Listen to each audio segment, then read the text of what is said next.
We are glad to welcome you at the briefing of the Ambassador at Large on the Kiev regime's war crimes with Mr. Rodion Miroshnik. We now see that there is a growth of different drones of different types to attack civilians, civilian infrastructure, and civilian objects.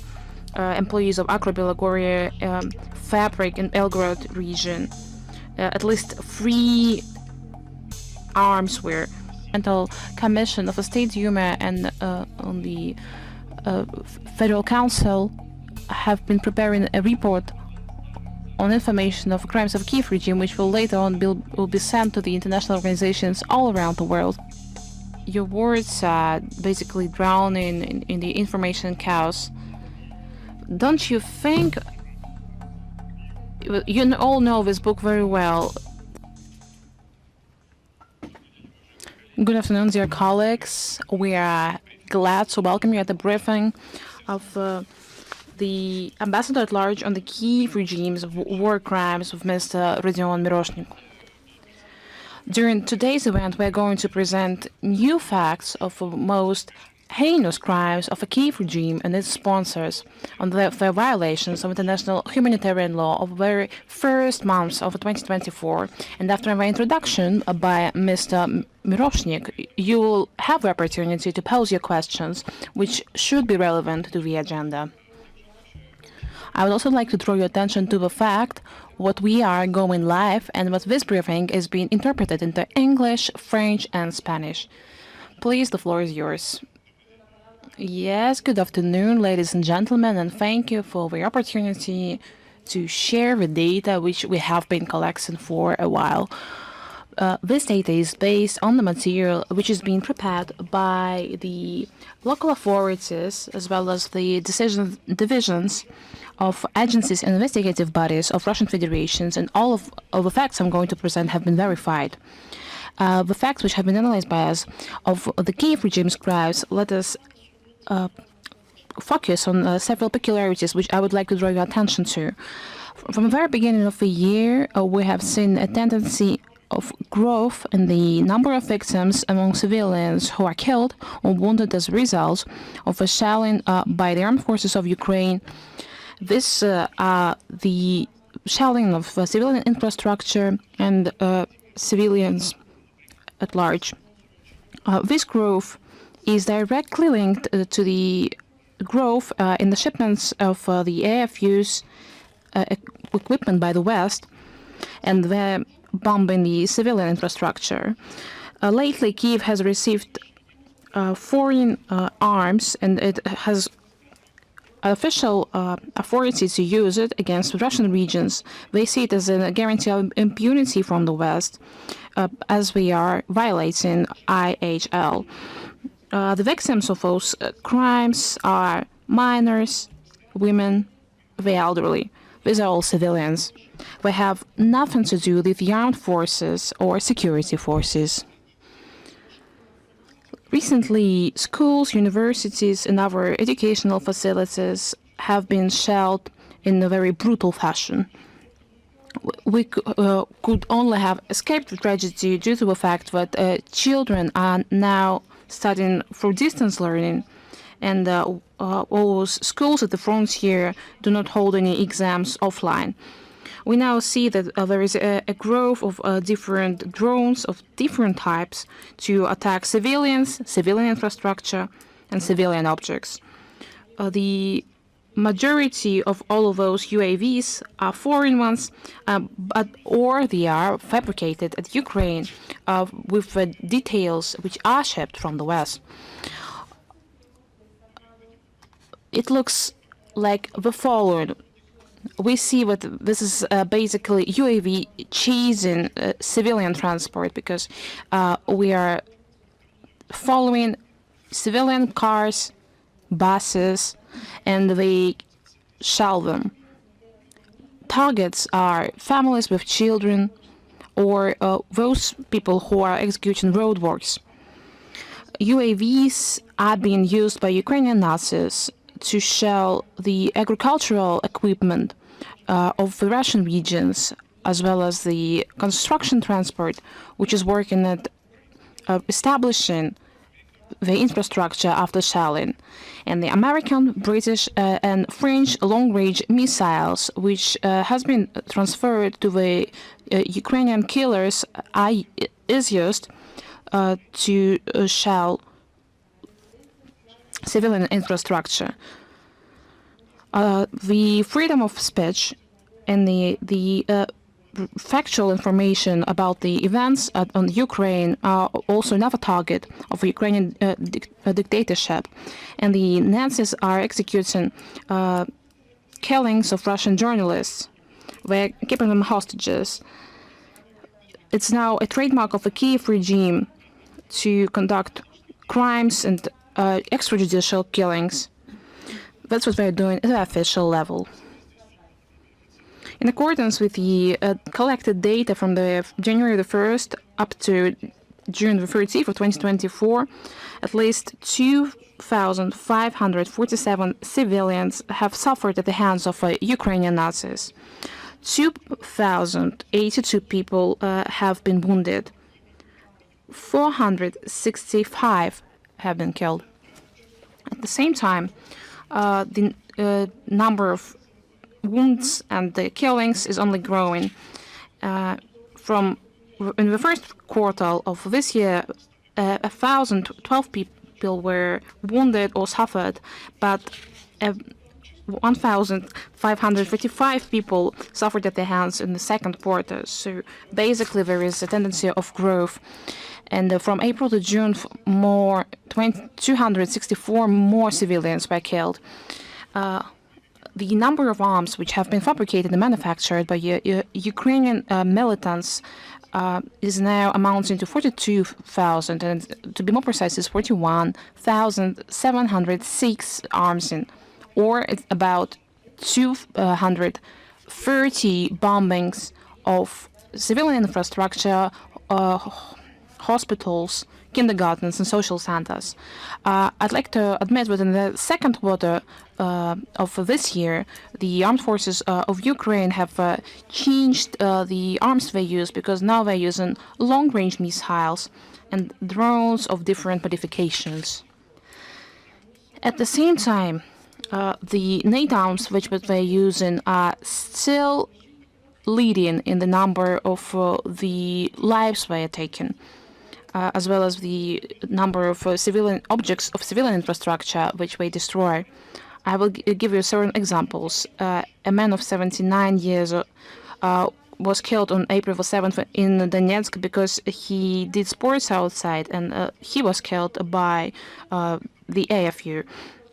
He tried to hide, but still he got wounds which were lethal. On June the 19th, as a result of shelling of Donetsk and the Petrovsk region, at the public transport station, school number 106, five people suffered, and several people were wounded, including a girl born in 2007. One of those who were wounded later died in a hospital. From June the 24th to June the 13th, according to the information which has been verified by our service, as a result of shellings of 1.55 caliber, 7 more civilians were wounded, including a 15-year-old girl. This data is yet to be verified furtherly. 1 man was killed and 3 civilians got gravely wounds. And I would like to remind you what I'm talking about. Those arms which the Czech Republic is manufacturing all around the world in order to help Ukraine with its defense. Which comes second in terms of shelling civilians are different kinds of drones which are comprised of elements manufactured abroad and then shipped to Ukraine. The thing is that it's not possible to kill someone which you're not intending to kill with that one, because they see the target and they understand very well that there is a difference between a militant and a woman or an elderly person. And these are the civilians who are most often targeted by this kind of drones. From January the 1st to June 13th this year, at least 486 civilians were wounded, including 17 children. We were used 98 civilians, including 7 children, died. I would like to give you examples of the most barbarous crimes conducted with the use of drones. I'm talking about the attack on the 2 Gazelle buses, which were shipping the employees of Agro-Belagorye fabric in Belgrade region. At least 3 arms were used as bombs, and 7 employees were killed and 43 more were wounded. Later on, 2 out of them died in the hospital.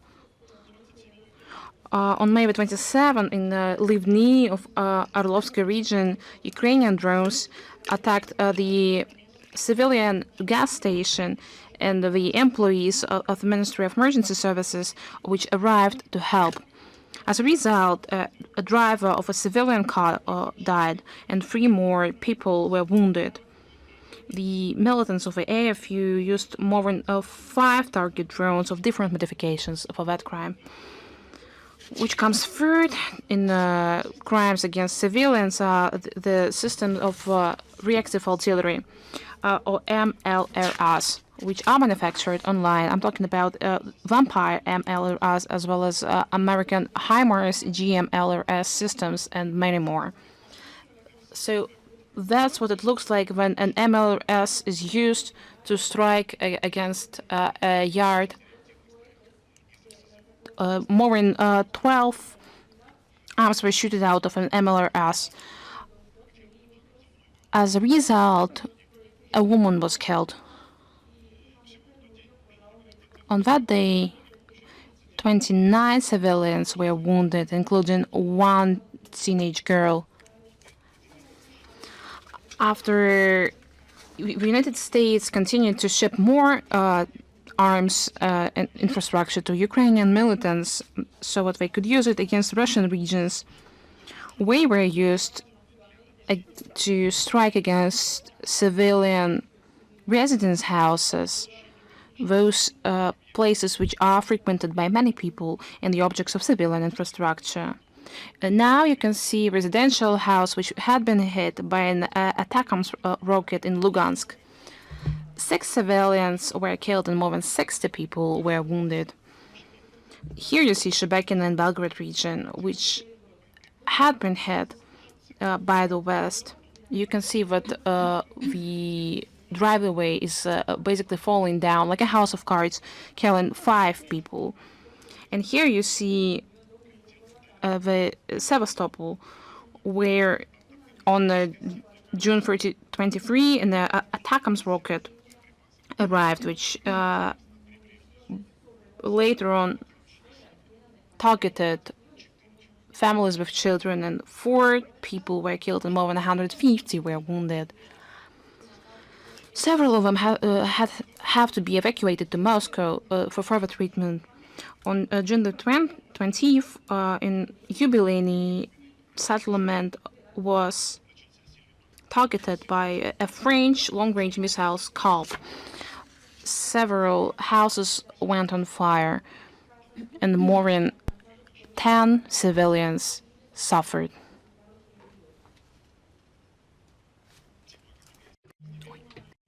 The subject I would like to talk about is the most suffering one. It is dedicated to assassinations and killings of people and their sufferings, children and their sufferings.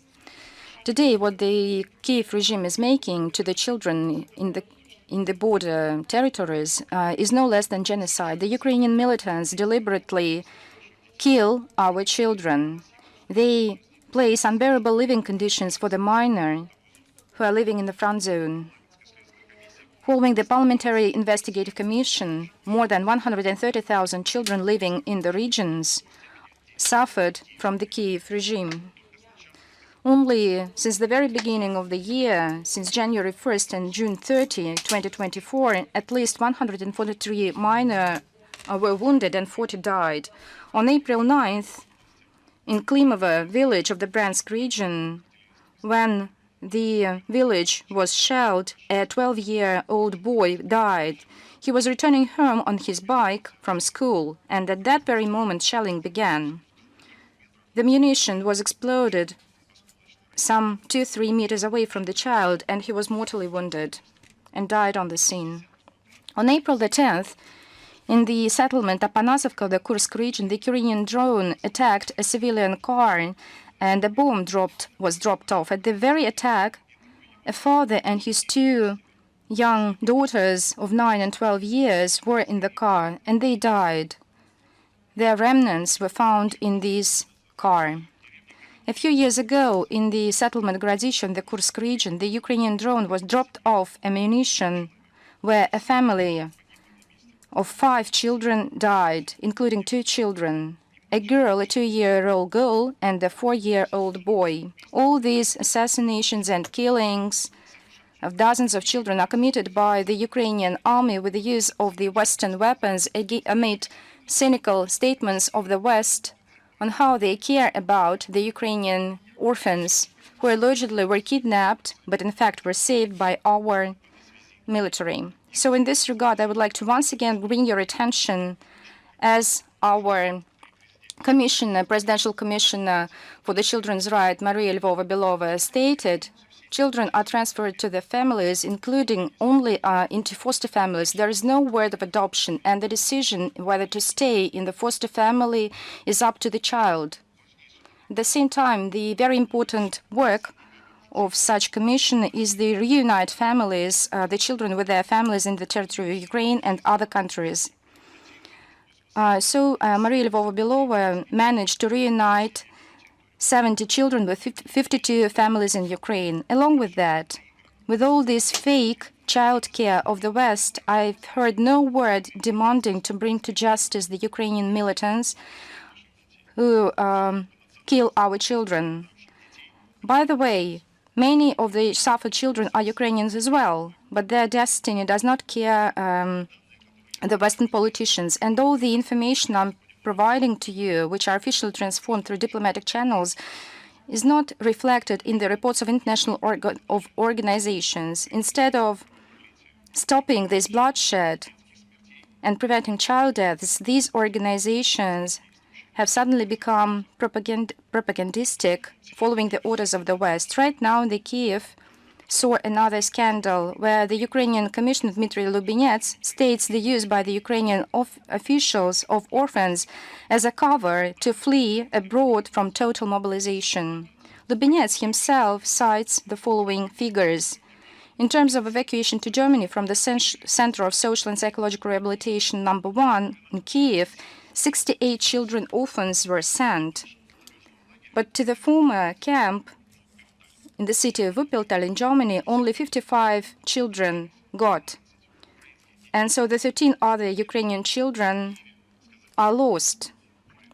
Moreover, all the orphans evacuated, whose destiny is being carried aloud by the Ukraine, starting from Zelensky and his wife,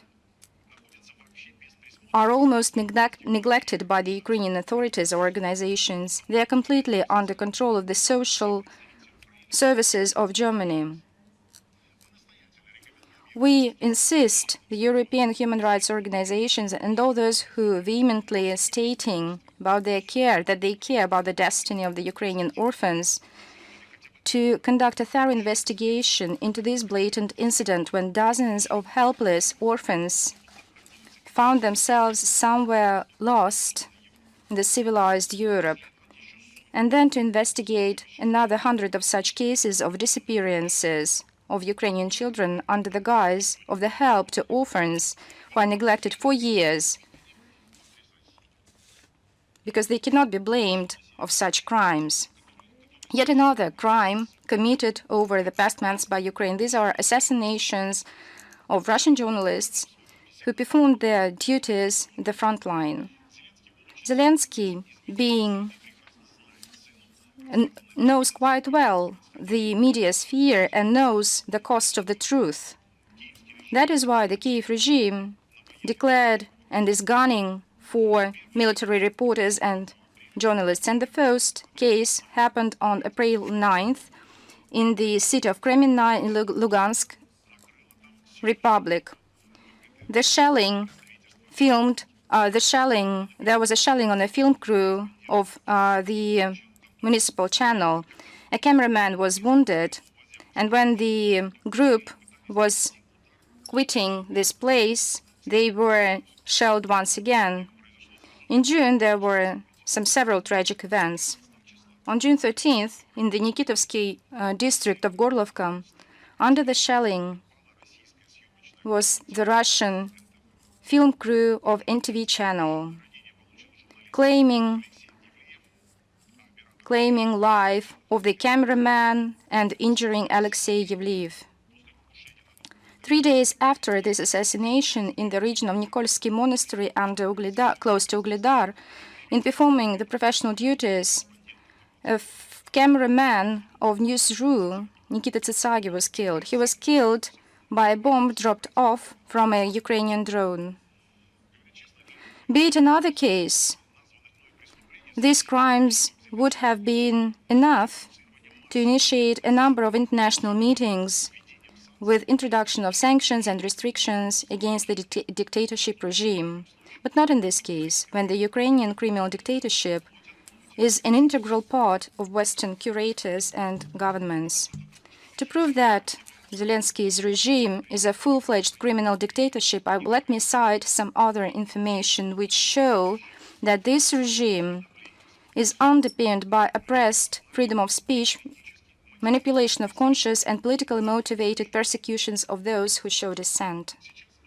Right now, a journalist is being detained by the Ukrainian regime, Vladimir Mikhailov, who was sentenced to 14 years for cooperation with Internet resource Politnavigator and publishing the materials that in Kiev there was not enough food. And this was enough to accuse Mikhailov of treason and damage on the territorial integrity to Ukraine. So he was sentenced to 14 years. For more than 2 years, an Orthodox journalist, Dmitry Skvartsov, is being kept in prison, and he became unwanted by Zelensky because he tried to defend the Ukrainian Orthodox Church. The Kiev regime considers Skvartsov as a leader of opinions who can expose the Ukrainian autocephality and significantly impede the actions of schismatics. So this time, Dmitry Skvartsov is being detained for more than 2 years.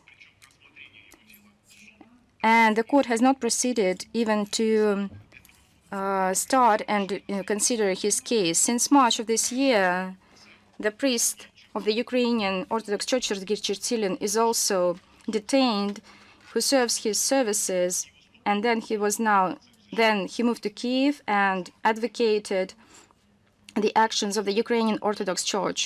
There was a treason found in his actions, participation in organized criminal group, incitement of interracial hatred, and justification of the Russian aggression. So I cited only these third people who are now being detained in Ukraine, but in fact, there are more of them. At the same time, neither the destiny of those who suffered from the Ukrainian militants, journalists, nor the destiny of the Ukrainian journalists who opposed the dictatorship of Zelensky, so no one cares about their destiny. The leaders of the Western sponsors of the Kiev regime turn a blind eye on any crimes of the Zelensky and himself, ignoring the common truth and in the norms and principles of human rights, who are being distributed in a very cherry-picking manner, and in completion of this bloody portrait of the Kiev regime. I think it is worth mentioning yet another crime which is being actively practiced by Zelensky. These are terrorist extrajudicial executions. This crime, which is being talked about by masterminds on behalf of the Ukrainian authorities, special services, and Ukrainian radicals. But since the beginning of this year, they reaffirmed their complicity to organizing of at least 10 assassinations on public figures, and who do not conceal their negative attitude towards Ukrainian national dictatorship. On February 6, 2024, ahead of the presidential elections in Berdyansk of the Zaporozhye region, a member of the election commission was blasted in her car, Yelena Ilyina. On April 1st, in Starobersk, in the Lugansk People's Republic, a car was mined. The car belonged to the former deputy of the municipal council who shaped the authorities at the LPR territories, Valery Chaika, and he died. On April 12th, the Ukrainian Special Services attempted an assassination on the former Ukrainian colonel who now exposes actively the Ukrainian regime, Vasily Prozorov. His car was mined, but due to the errors committed by the terrorists, Vasily Prozorov was alive, just slightly injured. So all the information I cited here on the crimes about the Kiev regime raise no doubts from those who are sensible about the situation in Ukraine. And this should encourage international agencies to look into and investigate these crimes of the Kiev regime, who is being funded by the Western states right now. Any of these paragraphs, any of the crimes of the Kiev would be enough for the civilized world to introduce a lot of sanctions against these regimes and to raise a question on recognizing this regime as totalitarian and criminal. The millions of Western taxpayers should ask themselves a question whether they really want to continue pay for this totalitarian regime, which deliberately kills children, women, and the elderly, using these strong weapons to strike residential areas, hospitals, and schools, who shell journalists and sentence for many years all those who oppose this regime, who masterminds and perpetrates these political assassinations of civil leaders, who commit terrible crimes against humanity, which we will tell about later. Indeed, they do not bear any responsibility for supporting this bloodshed in order to retain this unprincipled regime, which can do any crimes ever known in the history of the humankind. All these crimes on the crimes of the Kiev regime are verifiable and must be investigated, and the perpetrators must be brought to justice, whether in the framework of military actions or by courts, which should deliver a just sentence both to masterminds of the political regime and perpetrators. And all the report and information will be published on the resources of the Ministry of Foreign Affairs and transmitted to international organizations. Thank you. Thank you, Mr. Miroshnik. Today's briefing, there are representatives of the Russian and foreign mass media who may ask a question. So please, Komsomolskaya Pravda newspaper. Good afternoon. I have a question. Ukraine is known for its black transplantology. Why the West does not respond to such crimes? For example, when in Kosovo there was such information, the Western human rights organizations rang the alarm bells. Thank you. It's very hard to consider the situations of what was then in Kosovo and in Ukraine now, but I can say for sure that at all the events where black transplantology takes place, there is a number of human rights Western organizations, whether public or voluntary or donation organizations.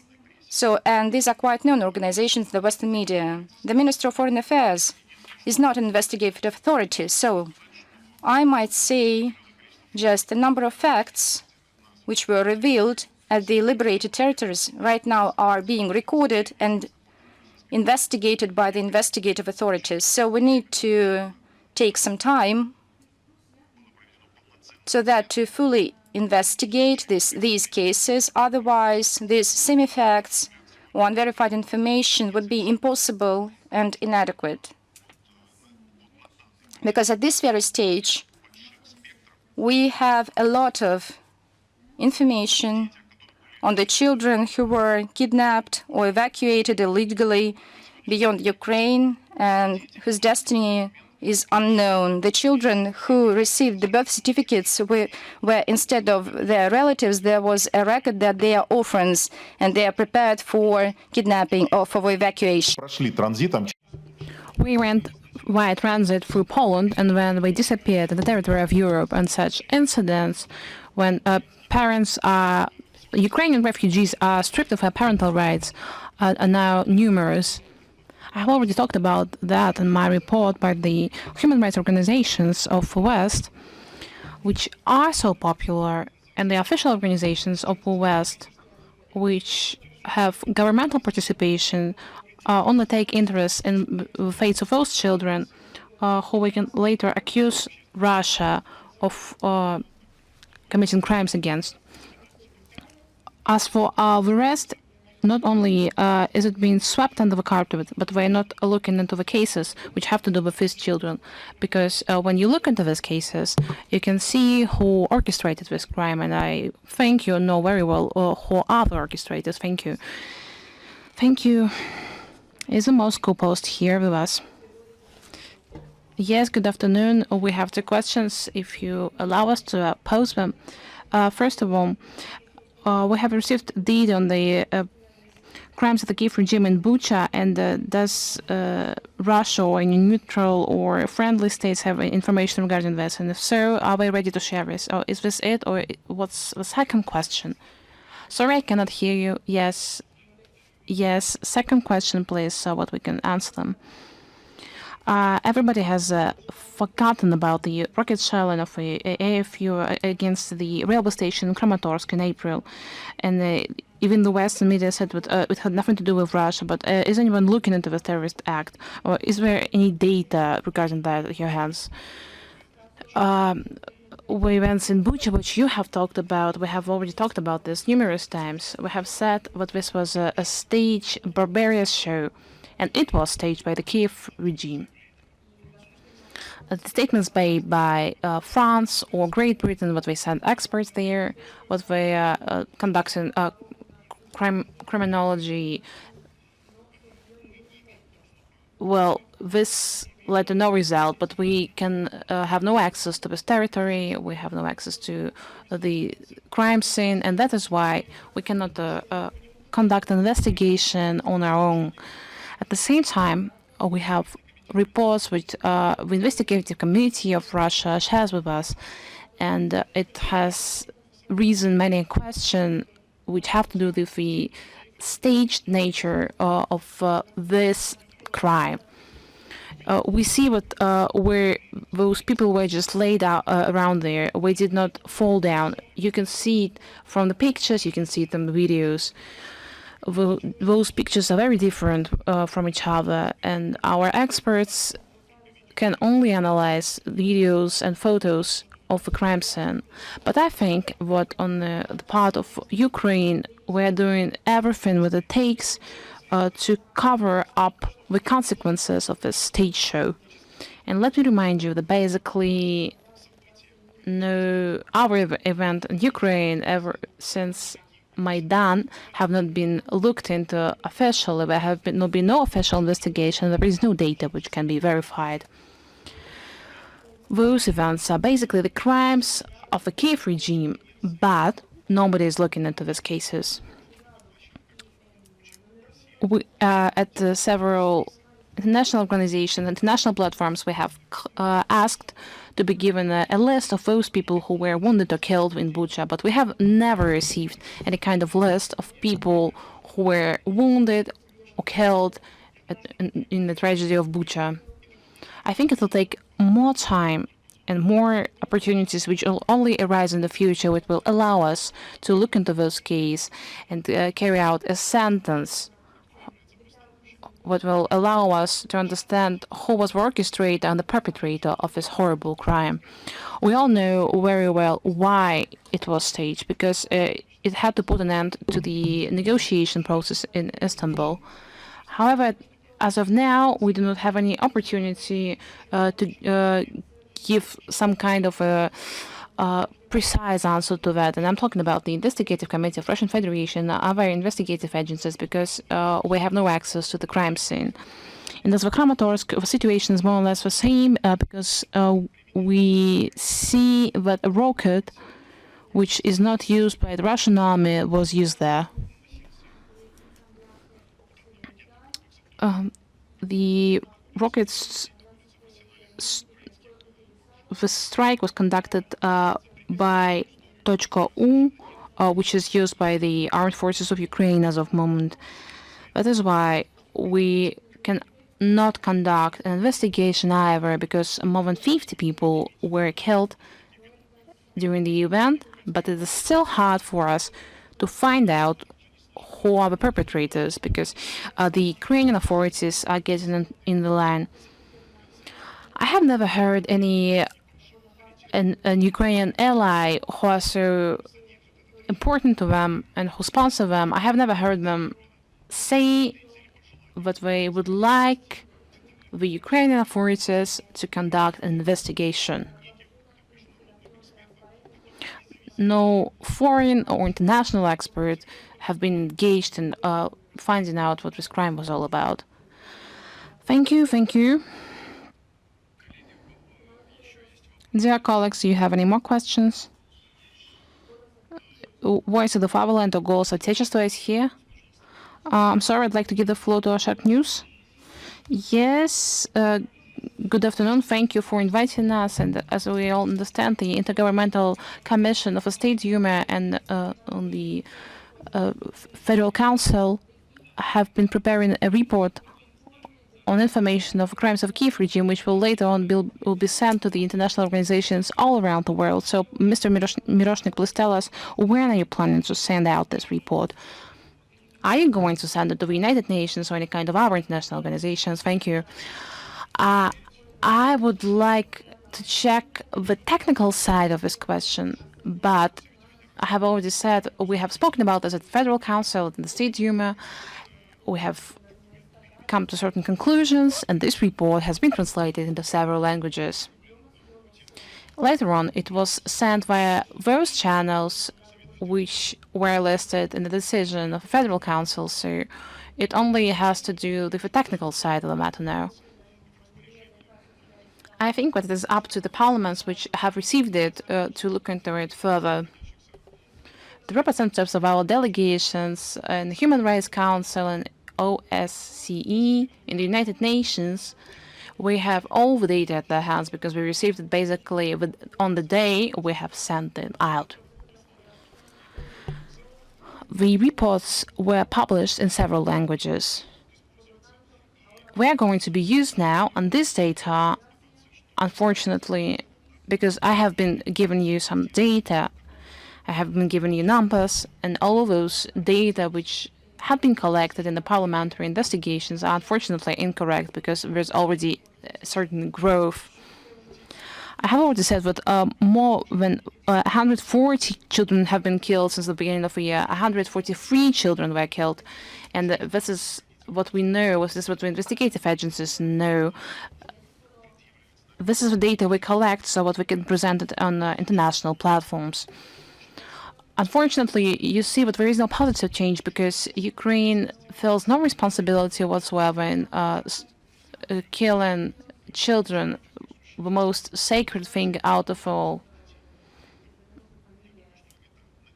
I think that it's just the very beginning of those work which have been initiated by our parliament.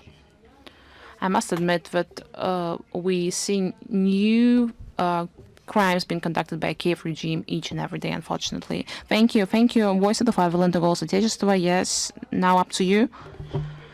Good afternoon. Why do you say that the crimes are being conducted by the Kiev regime when you see that the investigation and intelligence is being conducted by the NATO countries, and that there would have been no Kiev regime if it had not been for the NATO countries. Why are you saying that? I agree with you wholeheartedly. We have already spoken about the hybrid nature of this conflict. We have spoken about this numerous times. We talked about this when the incident on the beach of Sevastopol took place, and more than 70 people suffered. 2 children died at the scene when an American rocket attack arms blasted at the beach. We understand what these American experts, which are looking into this, and all those long-range missiles which are being shipped by Great Britain, France to Ukraine, all of them are being controlled by the manufacturers. So you see that the targets are being agreed upon or with a manufacturer. So to put it as mildly as possible, we West controlled this target, controlled this rocket, and we understood what the Ukrainian regime was targeting. And to put it less mildly, we see that they had built a plan of the trajectory of this rocket. So we make no difference between the Kiev regime and the Western curators. We see that Ukraine is basically a muppet of the West. It's been fully sponsored by the West, and it depends on the shipments of Western arms. If we want some kind of peaceful settlement of this conflict, we already have one single way to put an end to this conflict, because we can just stop shipping those arms to Ukraine, and then the peaceful talks and negotiations on the ending of the hostilities can begin. So basically, I have nothing to say which would not be in line with what has already been said. We do understand what the conflict which takes place in Ukraine always has to do with the West. Thank you. There's a word in the street, but we see that the military doctrine is changing at the moment. So can you tell us whether a new amendment will be made? Is there going to be a line against military attacks against NATO and the Western countries? And are we going to target our rockets against the American cities in order for them to consider negotiating and start a peaceful settlement? There is an understanding of the necessity of making certain changes, but whether we will have to do with what you have talked about, well, let us wait for the decisions which will be made at the state level. I think that that's the official questions for me to talk about it in empty words. There is a necessity in changing.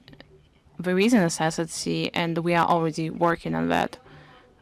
President Putin has already been talking about this for quite some time, so let us wait for a more detailed re-understanding of the doctrine which is now official. Thank you. Thank you.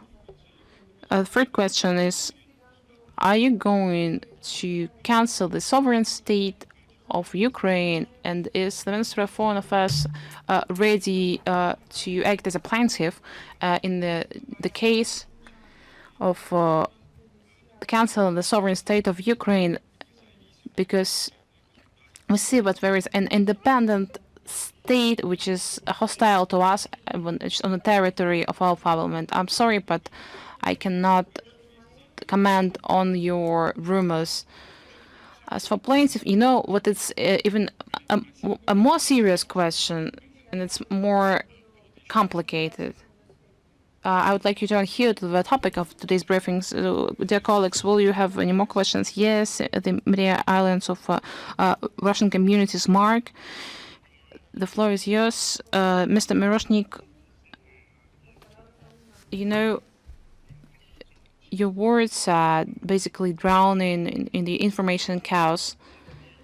Don't you think, you all know this book very well, that's basically a collection of documents, and we have a negative experience of a Nuremberg process, which has not been published into Russian. Do you believe that we can publish some other documents which can show with proofs and translation into other languages? Can you publish such books? Of course. I respect Maxim Grigoriev and all those who compile such books for more than a year, and we have active cooperation. We welcome their activities to investigate the crimes of the Ukrainians, even as public associations, at the level of public associations and volunteer movements. Right now we are publishing the book which we have drafted over the last 3 months, and all the crimes which I've mentioned in my briefing will be published in this book as well. The website, the Telegram channel, they will be posted on the official web resources of the Ministry of Foreign Affairs. We collect these documents, we provide such information to our Western mass media and to the delegations in international organizations who represent the Russian Federation and confront the questions of the crimes of Ukraine. We work towards this track to update them on this material. As for the investigation and further judicial prosecution, I think right now we have a potential, and we've made some steps, that we can be published or somehow draft in the near future. We can systemize at the state level as a kind of a stockpile or a compilation of the facts which can be proved for judicial which can be used for judicial proceedings. Right now we've made some steps, and I think that our agencies, relevant agencies, will say a word on their own. We can say that we just welcome such an activity, because right now in the courts and international organizations, we urgently need this information to be systemized and drafted, this information which raises no doubts, even in among our partner states who are ready to perceive all the actions and activities and crimes of the Kiev regime. Of course, it will be the tribunal which will investigate into who is the perpetrator. Thank you very much for your work. Colleagues, are there any other questions to Mr. Miroshnik? There are no questions, so thank you very much for being with us today. Thank you all the participants. So I adjourn the briefing. Thank you. Bye. Don't miss out. Log on to oneindia.com for more updates.